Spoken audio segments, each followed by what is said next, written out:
जय श्री महाकाल। बहुत सी ऐसी रूह होती हैं जो कभी किसी दुश्मनी का शिकार हो जाती हैं। किसी ने तंत्र प्रयोग कर दिया है, जब उनकी मृत्यु हो जाती है तो वो रूह भटकती रहती है।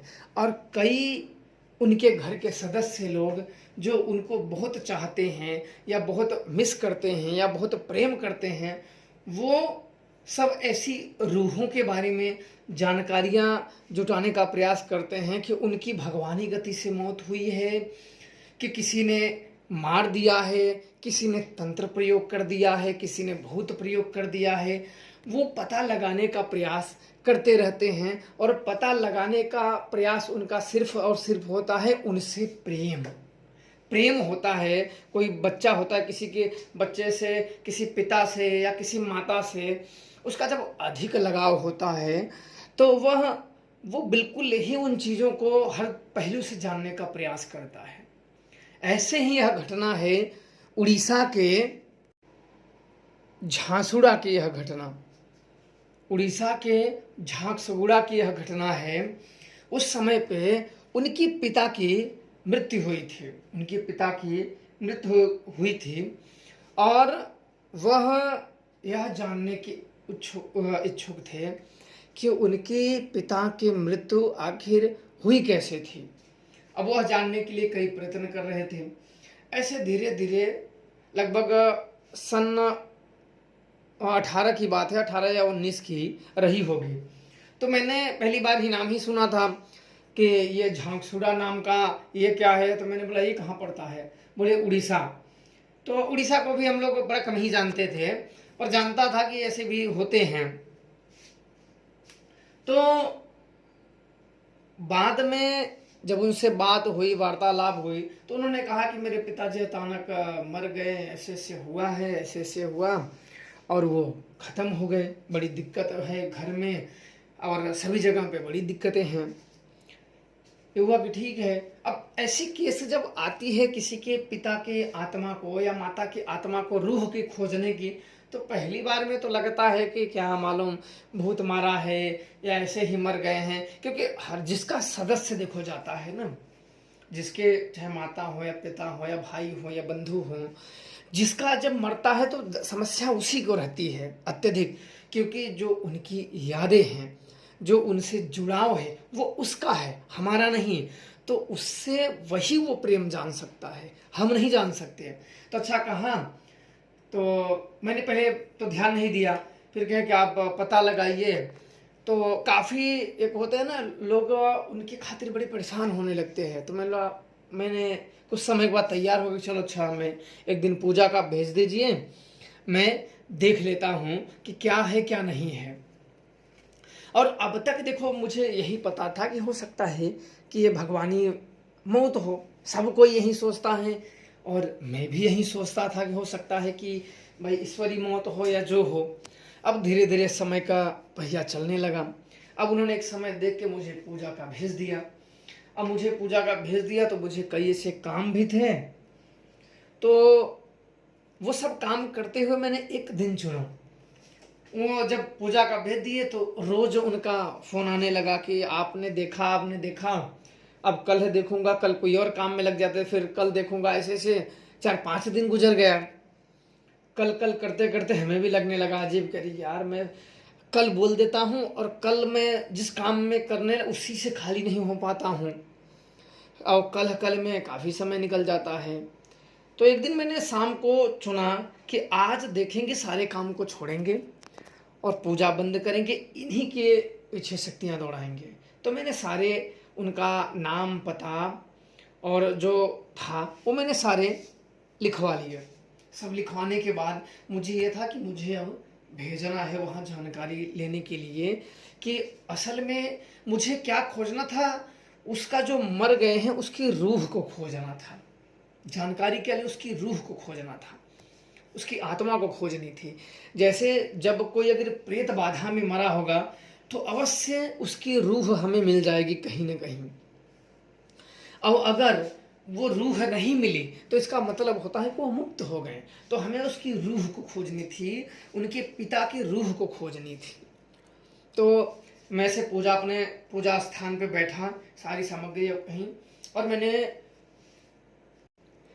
मैंने उस समय पे यमरूड़ा को बुलाना उचित समझा। मैं बैठा, यमरूड़ा का सारे भोग सजाए और उसके मंत्र पढ़ना आरंभ किए, और ऐसा लगने लगा कि जैसे पृथ्वी के नीचे कोई मतलब धमधमाता हुआ चल रहा हो और पृथ्वी को हिलाता हुआ चल रहा हो। मतलब यह होता है यमरूड़ा के आने का संकेत। जब धरती अंदर से जैसे होती है कि अंदर से खोखली है, कोई बाहर निकलने का प्रयास कर रहा है, तब उसके संकेत होते हैं आने के। और मैंने सारी उसकी तैयारियां कर ली थी। जब वो आई तो मैंने वो भोग उसको अर्पण किए, और मैंने अपनी जो इच्छा थी, मैंने उस आदमी का रूह पता करने के लिए उसको भेजा कि इसकी रूह कहाँ पे है। अब मैंने सारा वृतांत उसको बताया कि क्या क्या मुझे करना है, कैसे कैसे क्या करना है। मैंने सारा चीज़ उस यमरूड़ा डाकिनी को बताया। डाकिनी के बारे में आप विभिन्न स्रोतों से खोज सकते हो कि डाकिनी कौन होती है, क्या होती है। विभिन्न खोजों से आप लोग डाकिनियों के बारे में खोज सकते हो। अब यहाँ मैं डाकिनियों के बारे में विधान से विस्तार पूर्वक नहीं बताऊंगा, विभिन्न मार्गों से आप खोज सकते हो। इसके बाद जब मैंने भेजा झांसुड़ा के लिए, उड़ीसा के झांसुड़ा के लिए मैंने डाकिनी को जब रवाना किया, तो डाकिनी चली गई, मैं यहाँ बैठा रहा। 5 मिनट गुजरे, 10 मिनट गुजरे, 20 मिनट गुजरे, आधा घंटा गुजरे। आधा घंटा बाद जब वह डाकिनी आई, तब जो उसने मुझे बताया, जब उसने बताया कि इस आदमी पे मारण प्रयोग हुआ था और यह आदमी मारण के शिकार से इसकी मृत्यु हुई है, मतलब कि इस पे मारण प्रयोग हुआ था और ये मारण के कारण ही मरा है। अब मैं तो बड़ा सोच में पड़ गया। करीब मैं जो अभी आप लोगों को सही बताऊं, मैं तो सोचता था ऐसे से, मैंने खोज में भेज दिया कि चलो किसी का पूजा लिया हूं तो खोज में हम भेज देते हैं, देखो क्या निकल के आता है। अब मारण प्रयोग जब आया कि उसके ऊपर मारण प्रयोग हुआ है और उसकी रूह जो आत्मा है, उस आदमी की आत्मा कैद में है, और वही के एक गुनिया, वो बोला कि वही के गुनिया ने उस आत्मा को कैद किया है और उसी ने पैसा लेके मारण प्रयोग किया था। मैंने बोला मारण प्रयोग किया कैसे था? उसने बताया कि उसके पैर की मिट्टी लिए और एक पुतला बनाए। पुतला बनाने के बाद उस पर मंत्र मारे गए और फिर उसी के चाय पानी कराते हुए उसी के अंदर प्रेत भर के उसको खिला दिया गया है। 2 तरीके से ये हुआ है। और बाद में जब उसकी मृत्यु हो गई तो वह जो मारण की हुई शक्तियां थी वो उसका रूह उसके गुलाम बन गई है। मैंने कहा कि अभी उसकी रूह कहाँ है? बोले उस गुनिया के पास है उसकी रूह। अब तो मुझे बड़ा अजीब लगा कि ये तो बड़ी दिक्कत वाली बात है। अब कुछ लोग ऐसे होते हैं ना, बड़े मतलब होते पढ़े लिखे लोग होते हैं, ऐसे रूह पे विश्वास नहीं करते हैं कि क्या हुआ है क्या नहीं। उनको तो ऐसा हुआ कि जो मर गया वो मर गया तो कहानी खत्म। जब तक आप जिंदे हो तब तक आपको सब पूछेंगे, मर गए उठा के फेंक देंगे, अगले दिन से तुम्हारा नाम भी खत्म। जब तक आदमी जब जीता है ना तो अपने लिए लड़ता है, मैं ये हूँ, अपना वजूद स्थापित करता है कि नहीं मैं हूँ, मेरे बारे में कोई ये ना बोले, मेरे बारे में कोई वो ना बोले। अपने वजूद से वो, अपने वजूद के लिए वो लड़ता है, अपने लिए सब कुछ वो बेचारा करता है। पर इस धरा से जब वो जाने लगता है, या यूं कहें कि शत्रुओं के जब जाल में फंस जाता है, तब बेचारा कुछ नहीं कर सकता।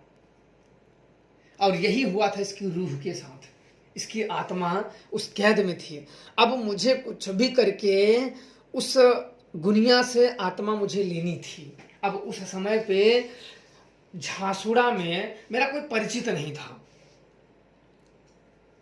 उस समय पे मेरा कोई परिचित वहां नहीं था, मैं ज्यादातर किसी को जानता भी नहीं था।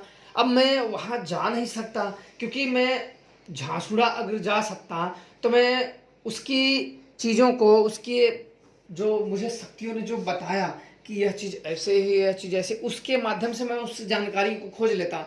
और झांसुड़ा का अगर कोई अपना बंदा होता तो वो हमारी वहाँ मदद करता। अब ऐसे आप दूसरे इलाके में, और सबसे बड़ी चीज़ मैंने कहा 2 जानकारों से जब बात किया, अपने अघोरी मित्रों से, मैंने कहा कि एक मुझे रूह छुड़वानी है, आत्मा की कैद है, उसे मुझे अपने पास लेना है और उसे मुक्त करना है।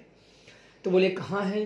तो बोले, मैंने कहा कि कोई झांसुड़ा नाम का है, उड़ीसा में कोई झांसुड़ा ऐसा कुछ नाम का डिस्ट्रिक्ट है, वहाँ किसी गुनिया के पास उसकी रूह कैद है, मुझे वहाँ से छुड़ाना है। तो बोले अपने कोई वहाँ जो हैं अपने लोग, वहाँ उनसे आप संपर्क साधो और उनको अपने काम के लिए अपने साथ लो और उनके लेके जाओ, अन्यथा वो तुम्हारे भाषे का प्रॉब्लम होगा। पर उनके जो जानकार, मेरे और जो अघोरी मित्र थे, उनके उड़ीसा के जानकार थे, पर वो पुरी के साइड के थे। वो पुरी के साइड से, जगन्नाथपुरी के साइड से कई पंडित थे, कई से जो जगन्नाथ मंदिर के पुजारी में से थे। मैंने कहा कि आपका कोई उधर हो जो, अब मुझे लुल्ल पुल्ल चाहिए भी नहीं थे कि बेचारे वो भी मुसीबत में पड़ जाए, अपने लिए किसी और को मुसीबत में डालना ठीक नहीं होता है। कम से कम मैं ही मुसीबत में, मैं किसी दूसरे के लिए मुसीबत ले रहा हूँ, तो मेरे वजह से कोई ऐसे लोगों को मुसीबत ना डाल दो कि मेरी वजह से उससे तकलीफ हो। तो उन्होंने कहा कि मेरे तो जानकार हैं कई, पर वो पुरी के साइड में रहते हैं, वो जगन्नाथ पुरी के साइड में रहते हैं। मैंने बोला तो वो कितना दूर है, क्योंकि मुझे खुद ही नहीं पता था कि ये झांसुड़ा और जगन्नाथ दूर कितना है। तो उन्होंने कहा वो काफ़ी दूर पड़ जाता है, आप ऐसा काम करो कि शक्तियों से ज़बरदस्ती उसकी शक्तियों तक को छीन लाओ। मुझे अब एक ही काम, दो काम मेरे रास्ते पे थे, या तो मेरा कोई झांसुड़ा का कोई जानकार हो, उसके माध्यम से मैं उसको खोज सकूं या कुछ उसको एक जानकारी के लिए भेज सकूं। दूसरा है कि मैं अपनी शक्तियों से ज़बरदस्ती उसकी शक्तियों से खींचने का प्रयास कर सकता हूं। अब मेरे पास यही मार्ग थे, और एक मार्ग मेरे लिए लगभग बंद होता दिख रहा था कि व्यक्ति, अगर मैं कोई आदमी नहीं, मैं उसके पास जा नहीं सकता, और दूसरी चीज़ मेरे को भाषा ही नहीं आती है। अब मैं करूं तो करूं क्या? अब मेरे मन में फिर मेरा माइंड जो घूमने लगा, वह घूमने लगा जबरदस्ती खींचने का। मेरे यह हुआ कि अब कोई भी शक्तियां, 1 2 3 4 शक्तियां साथ में भेज दो। वो अगर 2 शक्तियों से लड़ने के कगार पे है तो 3 शक्ति भेज दो, 3 शक्ति लड़ने में वो सक्षम है तो 4 भेज दो, 4 शक्तियां से वो लड़ने में सक्षम है तो 5 भेज दो। मतलब वो जितना सक्षम है उससे अधिक उसके ऊपर भेजो। अब मैं इसी विचारों में था कि मुझे क्या करना है, और जिनका जब तक मैंने देखा था उनका मेरे को फोन आया। अब मैं बता नहीं रहा था कि आपके पिता की भगवानी गति से मृत्यु नहीं हुई है, उनको मारा द्वारा मारा गया है, और उनकी जो रूह है, जो आत्मा है, वो किसी जानकार की कैद में है। अब ये मैं, क्योंकि कुछ लोग ऐसे होते हैं ना कि बड़े, वो अपने परिवार के लिए बड़े प्रेमी होते हैं, और वो अपने परिवार के लिए ऐसी बातें सुन लें तो कहीं ये भी न मर जाए। किसी को होता है ना, बड़ी अजीब झटका लग जाता है। और मैंने सोचा कि कहीं ये भी ना चल पड़े, तो मैं उस समय पे मैं छुपाना है, मेरे माइंड में आया कि मैं इस समय छुपा ही लेता हूँ। और उनको मैंने कह दिया था कि आप समय देख के आप मेरे स्थान पे आ जाइएगा, एक उचित समय, जब आपको समय मिल जाए। मैंने सोचा कि इनको उचित समय देख के, जब इनको समय मिले तो उचित समय देख के इनको अपने स्थान पे बुला लेते हैं, और फिर अपने स्थान पे विंध्यवासिनी लेके चलते हैं, माँ तारा का, जहाँ भगवान श्री राम ने अपने पिता दशरथ जी के पिंडदान दिए थे, वहाँ मैं उनकी रूह को, उनकी आत्मा को वहाँ पिंडदान करवा दूंगा। माता भवतारिणी, माता तारा तार देंगी, इस जीवन से मुक्त कर देंगी। क्योंकि जो घट चुका है, जो घटनाएं हो चुकी हैं, उसको तो हम वापस नहीं कर सकते हैं, पर हाँ इतना अवश्य कर सकते हैं कि उनकी रूह को आज़ाद तो अवश्य कर सकते हैं। मैंने यही सोचा।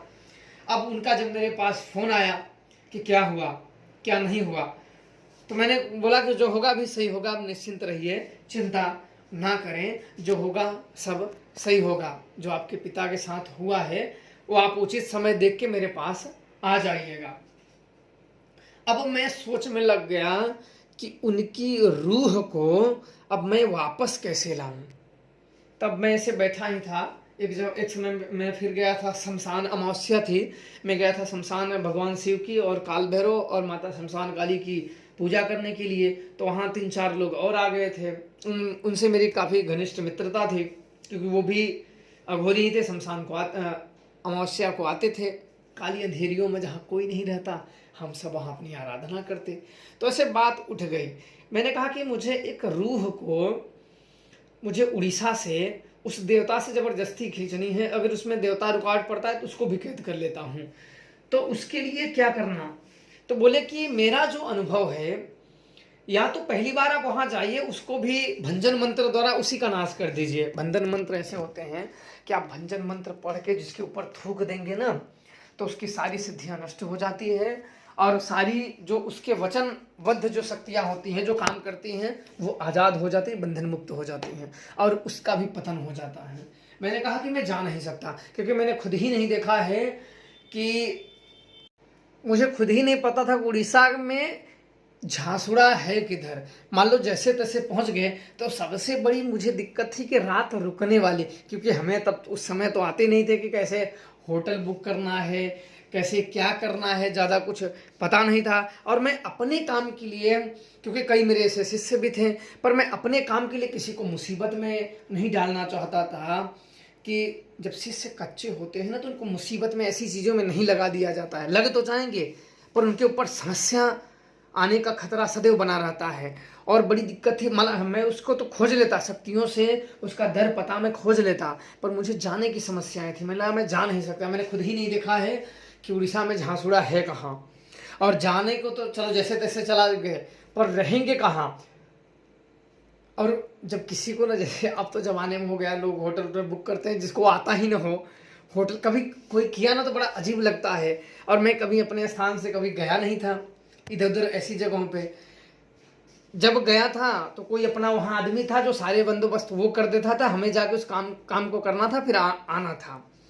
मैंने कहा वहाँ तो मैं नहीं जा सकता, अब मुझे यही कुछ करना होगा। तो वो बोले कि चलो हम आपका भी सहयोग करेंगे, आज चलो आज ही इसका हम प्रयोग करते हैं। उनकी रूहों को हम अपनी अपनी पहले पूजा कर लेते हैं, फिर एक हम अलग से पूजा रखेंगे उसकी रूह को बुलाने के लिए।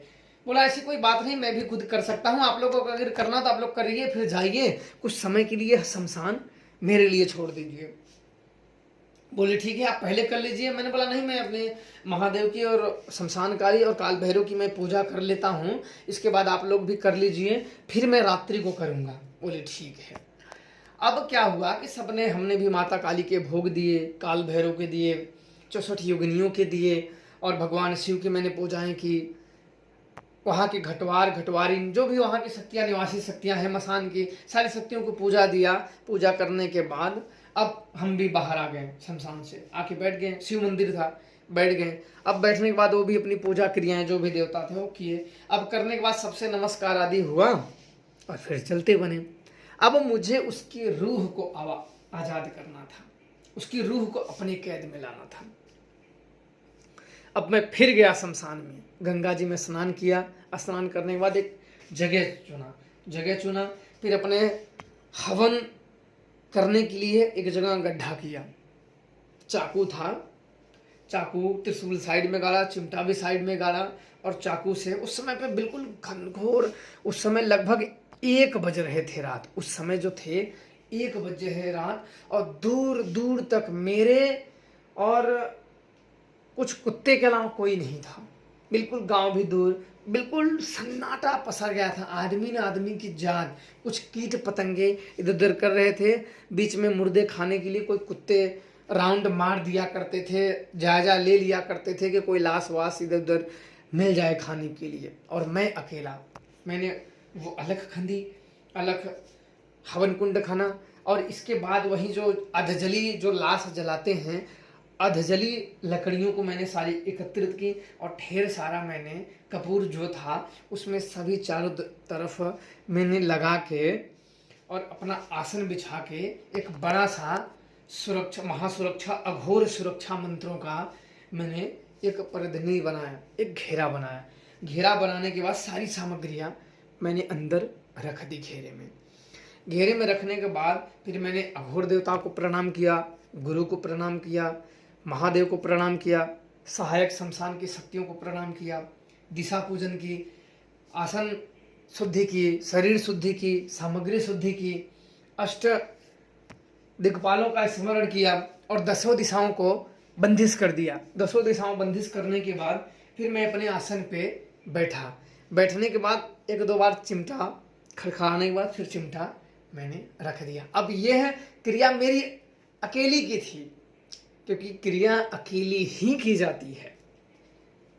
अब मैं बैठा, बैठने के बाद मैंने कुछ सामग्रियां, कुछ मैंने शराब अपने हाथ में लिए और मंत्र पढ़े, और सर्वप्रथम मैंने उस मसान देवता के, वहाँ का जो शमशान का मसान था, उसको मैंने पहले भोग दिया, ताकि वो सज्ज हो जाए और मेरे कार्य में सहायता दे। ऐसा ना हो कि वो बाधा डाले, क्योंकि ये जो शमशान है उस मसान के अधीन में आता है। हर मसान अलग अलग शमशानों को होते हैं जो उनके अधीन में आते हैं। मैंने उस मसान को भोग दिया। भोग देने के बाद वो मसान बिल्कुल जब जागृत हुआ तो उसको मैंने भोग दिया। भोग देने के बाद उसको मैंने कहा कि मेरी सुरक्षा यहाँ चारों तरफ तो खड़ा हो और कोई भी विघ्न बाधाएं ना आए। वो राजी हुआ। फिर मेरा हवन करना मैंने मंत्रों का जारी कर दिया। मंत्र गहराता गया, गहराता गया। ऐसे लगभग मेरे को आधे घंटे हो गए मंत्र जपते हुए, और मंत्रों के जो प्रभाव थे वो स्पष्ट दिखाना शुरू हो गए थे। बिल्कुल आवाज़ें आना, जैसे बहुत जोर से बारिश चढ़ी हो, गड़गड़ा के बारिश बरस दे। ऐसा लग रहा था कि गंगा अपने बिल्कुल उफान पे आ गई हो, कि अब नहीं तब आपको बहा ले जाएंगे। ये मंत्रों के आभास होने प्रारंभ हो गए थे। और मैं बुला रहा था, मैं उस समय बुला रहा था, आवाहन में लगा था साबर कन्या के बारे में। मैं उसके आवाहन में लगा हुआ था, क्योंकि मैं जानता था कि जिसके पास इसको भेज दो उसकी सारी शक्ति ये सुप्त करती चली जाती है। साबर कन्या भगवान शिव का एक रूप है साबर, और माता पार्वती का एक रूप है साबरी, और उन्हीं में से एक रूप उनकी ही होती है, अंशों से साबर कन्या कहते हैं। ये अघोरियों के बिल्कुल जो सिद्ध अवघर होते हैं, किन्हीं किन्हीं को जानकारी होती है। मुझे यह एक सिद्ध अवघर से शक्ति प्राप्त हुई थी, साबर कन्या। मैं भी नहीं जानता था। तब उन्होंने जब साबर कन्या जब कहा तो मैंने पहली बार सुना था कि साबर कन्या भी कोई शक्ति होती है। तब मुझे उन्होंने ही यह साबर कन्या के बारे में बताया और मुझे सिद्ध करने का विधान बताया। मैं उसी के आवाहन में लगा हुआ था, साबर कन्या के मंत्रों को मैंने बिल्कुल ध्यान गहराता गया। बिल्कुल मैं शराबों का हवन देता गया, बढ़ते गए, और जब उसके आभास होने लगे तब मैंने कहा कि इसकी रूह लाओ। अगर उसकी रूह कहाँ भी हो उसको पकड़ के लेके आओ, रूह मेरे सामने हाजिर करो उसकी रूह। अब मैंने भोग जब दिया, भोग सामने सब, क्योंकि ये भयानक तामसिक शक्ति होती है। साबर कन्या अत्यंत ही उग्र और शत्रु भेदन की शक्ति होती है। मतलब शत्रु कितना भी प्रबल हो, यह साबर कन्या उसे भेद देती है। इसे प्राण हंता की शक्तियों में गिना जाता है। ये प्राण हरण की शक्ति होती है। प्रबल कितना भी प्रबल शक्ति हो, सामने कितना भी प्रबल शत्रु हो, अगर इसका प्रयोग कर दिया जाए तो सामने वाले का नाश होना निश्चित हो जाता है। और मैंने इसी का आह्वान कर रहा था। और यह शक्ति शमशान में ही निवास करती है, और शमशान में सभी शक्तियां नहीं आती है। ये सब आसान मसान अपनी जान बचा के भागने लगते हैं। जब ये शक्तियां आने की आमद होती हैं तो आसान मसान अपना इलाका, भूत प्रेत अपना इलाका छोड़ के भाग जाते हैं। इतनी विकट शक्ति होती है। थोड़ी सी चूक, मैं जानता था कि मेरी थोड़ी सी चूक और इस दुनिया से विदा ले लूँगा। मैं उस अवघड़ ने मुझे बताया था कि इसमें बुलाते समय अगर थोड़ी सी चूक की जाए तो आप इस दुनिया से विदा ले लोगे।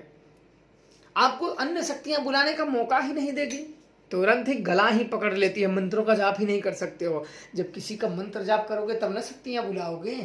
गला ही पकड़ लेगा, सांस फूलने लगेगा, चारों तरफ अंधेरा, मौत का साया दिखने लगेगा, अंधेरा दिखने लगेगा, करोगे क्या?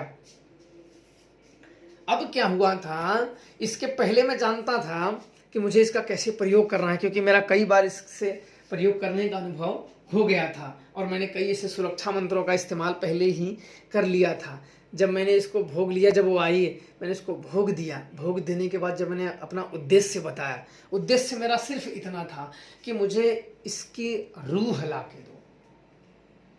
तब वो तुरंत यहाँ से निकली और मुझे लगता है कि 2 मिनट के ही अंदर में उसकी रूह को मेरे समक्ष हाजिर कर दिया और उस गुनिया की शक्तियों को भी पकड़ लाया था। पता नहीं क्या क्या उसने अगड़ बगड़ पूज रखा था, क्योंकि मैंने तो पहली बार उस शक्तियों का नाम ही सुना। और उसकी शक्तियों को भी पकड़ के लाई थी, जो इधर उधर के भूत बैताल को भूत प्रेत मरी को इकट्ठा कर रखा था, उसको भी पकड़ के लाए। उसको आत्मा को जब हाजिर किए तो बिल्कुल हाजिर हुआ, बिल्कुल शांत में लिए हुए। कुछ क्षण ऐसे होते हैं ना, कुछ समय के लिए जब इन शक्तियों की कृपा हो जाती है ना, तो आपको सामने अभी ऐसे साधारण दृष्टि से नहीं दिखेगा, पर वो जब दिव्य शक्तियां आपको दिखाना चाहें तो बड़े ही आसानी से आप देख सकते हो, उनको महसूस कर सकते हो, समझ सकते हो, जान सकते हो।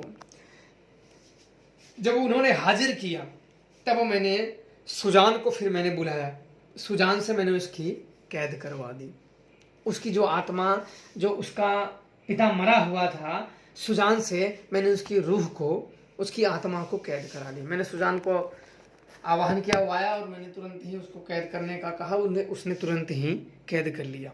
अब मुझे क्या करना था, हटा, क्योंकि मैं अपने हाथों से नहीं कर सकता, अब उन्हीं के खून के चाहिए, वही वो कर सकता है। मैंने वहाँ से उठा और फिर देखा तो घड़ी में 4 बज गए थे। सारी क्रियाएं, हवन इत्यादि सब करने में 4 बज गए थे। मैंने बोला कि मुझे यहाँ से फटाफट निकलना होगा, अन्यथा अगर सुबह हो जाता है तो कई लोग इधर आने जाने, नहाने, पूजा करने लग जाएंगे तो फिर दिक्कतें होंगी, वो गुप्तता में भंग आएगी, हमें जल्दी जल्दी। मैंने भी फटाफट अपनी सारी सामग्रियाँ समेटा, हवन इत्यादि दी, सब जो हवन मैंने करिए थे उसको भी मैंने अलग बुझाई। बुझाने के बाद जो हवन कुंड था उसको बुझाई, उसको क्योंकि अघोरियों में, अवघड़ों में अलग कहते हैं, सब मैंने उसको बुझाई। बुझाने के बाद उसके ऊपर मिट्टी डाल दी, मिट्टी डालने के बाद बंद कर दिया सब।